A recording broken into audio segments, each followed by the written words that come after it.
let's just get it done. I just need to get it done. That, is a slippery slope. And if you start to loosen the strings on your purse early on, then it sets a really bad precedence for all your investing moving forward. So be more Scottish, be Yeah, tight. be more Scottish. So you've got to work your number out and stick to that number with a bit of leeway either side. Don't miss a deal that's for a couple £100, basically. Yeah, But just try and stick to your number as much as you can. Okay, yeah, another one that I like is the offering an odd number on a deal. So rather than just a round number, 85 grand, 120 grand, is you offer something like 87,550. Right. So it looks like you've worked it out to the penny. yeah. And we actually Caroline actually does, she takes it to an extreme example. She actually puts pennies in. So I think when we did Stafford Street, then you offer like 730, yes, £333 and 33 pence or something. £733, yeah, 733,033. Yeah. But at that point, I wasn't really au fait with the fact that commercial operates a little bit differently. Yeah. So let's not go too extreme on it, but don't just make it round number. A round number makes it look like you plucked it out of the air. Yeah. Yeah, but if you offer an odd number, it looks like you've worked it out, and I think it just gives you a bit more, a bit more of a professional look with an agent. Because it looks like you've done your numbers to the penny. So I that's something that works, really well for me. It's good at that. What about the offer that isn't an offer? That's one I like. Yes, the offer that's not an offer. Ooh, the takeaway. Well, is that the same thing? No, it's a different thing, right? Is that, You talk about the takeaway. I talk about the offer that is an offer. So this is where you're trying to build rapport with an agent. Okay, you're trying to they get some good stocks. You want to maintain that relationship. You don't want to annoy anyone. Potentially risk that relationship with a really low ball offer. So I was actually working with one of my coaching students earlier or yesterday on this, and there was a property that was priced incorrectly. It was kind of priced at its done up value. Sometimes agents make mistakes, and this is another important thing is to make sure that agents do make mistakes. They're not right about everything. They do get things wrong sometimes, and they clearly priced this incorrectly. And so we talked about making the offer that is an offer, where I think the numbers were its done up value was maybe 85, and it was on at 75, 80. I think it was on at 80. And all our research said the done up value was 85, and this needed a full refurb on it. yeah, that's a disaster. So the offer that isn't an offer there would be, look, where you're trying to maintain a relationship. You could just go in and go, look, I'll give you 50 grand for it. Yeah, but that's probably not going to work, especially if you're trying to build rapport.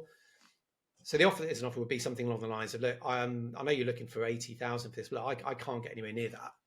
I'm afraid, for these reasons, our research tells us that, if I spend 20 grand doing this up, it's only going to be worth 85. So I can't get anywhere near that number, because obviously, I'm going to be spending that money, and I want a bit of profit out of that as well. So if I was going to offer on this, I'd be looking more like 58. That's kind of where I'd be if I was going to make an offer on this. So I'll just leave that one with you, and let's look at something else. So what you've done there is you haven't offered officially, but you have, because you're giving them a number. Yeah. Now, sometimes the agent, if they get this, will say, well, look, I'm just going to take that to the client. Sometimes they'll fall off their chair and go, well, they're never going to take that. You go, okay, fair enough. But, that's where I'm at with this one. Anyway, let's look at something else. So it's basically a way of putting your offer in without necessarily having or risking annoying an agent you're trying to build a relationship with. So that's quite a useful tool when you're out in the field. Yeah. The takeaway offer I would rarely use. Probably the only party that I would use that on is a vendor rather than an agent. Would you agree? Yeah. Because when you use it on an agent, really, but yeah. Yeah. I mean, you'd probably do your version, the offer that's not the offer, with an agent, and then you do the takeaway with a vendor. So the takeaway is where they think they're in the driving seat, and they're maybe being a little bit bullish, and maybe they're unrealistic with what they're wanting. And rather than going head to head in a discussion of who's right and who's wrong and who deserves what and who deserves whatever, you just do a takeaway and say, actually, I really don't think that this property is right for me. And I wish you all the luck with securing a buyer. And in order for you to secure a really good buyer, I suggest you do this, this, this, and this. But here's my number. And if you need any other advice on how you can secure a buyer, let me know. But I'm sorry, it didn't work out for me this time. And suddenly, the psychology behind that is that when someone can't have something, they want it more. And there you've just turned the tables on that power struggle with Billy Big Balls vendor who's maybe being a bit bolshy with you. And you've just regained the power back in that situation. So that's called the takeaway. Yeah, he said, here's the cash, but I'm not going to give it to you. I'm going to go and buy something else. And I do that with agents. So you can use that with agents. Because I do that with agents where if you get an agent that, is not really understanding what you're doing, or is saying, well, don't come in here with your lowball offers kind of thing. You say, that's cool. Look, I've got 200 grand to spend. There's my proof of funds, which I got from my broker. Show them the money and then go, but I'm going to go and spend that with the other agent next door because they've got some distressed properties. I'm here for 10 properties. If you don't want to sell me them, that's cool. I'll go next door. Yeah. And they've literally had the whiff of money. Yeah. Because when an agent does get it, right, and they do, the savvy ones do understand that if you actually break this down, an individual agent working within an agency, what was their commission? The agency itself might make 1.5% on a sale, right? So particularly when you're in cheaper areas, that might be 8 grand, 10 grand.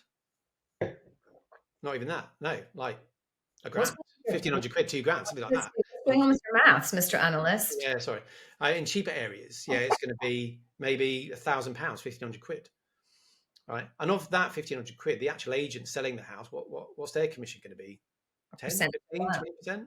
Yeah. You're talking a few hundred quid. And then when you do the maths on the difference between accepting an offer at 100k and accepting one at 80, it's in terms of the actual commission in their pocket, it's buttons.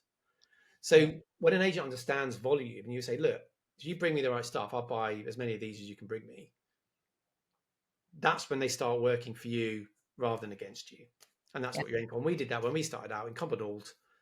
That's what we did. We found an agent, we went through loads, we found one that got it, and she just totally twigged, I can sell these guys loads of properties. She went, I'll go and do that. And she did. And she went out, and her, in the agent she was working in, they hardly sold any properties back in 2009, 10.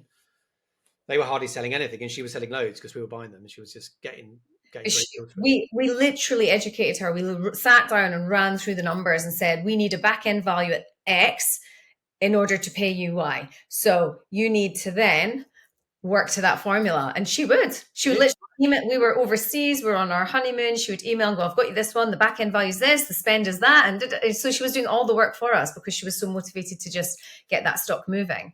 Yeah, because she got the fact that it's better for her to make more sales with a lower commission than hardly any sales at a higher commission. Yeah. Now, one thing you will not do ever in a negotiation with an agent is offer them a cash incentive to sell you something. Like that is called bribery, and you will get done for that.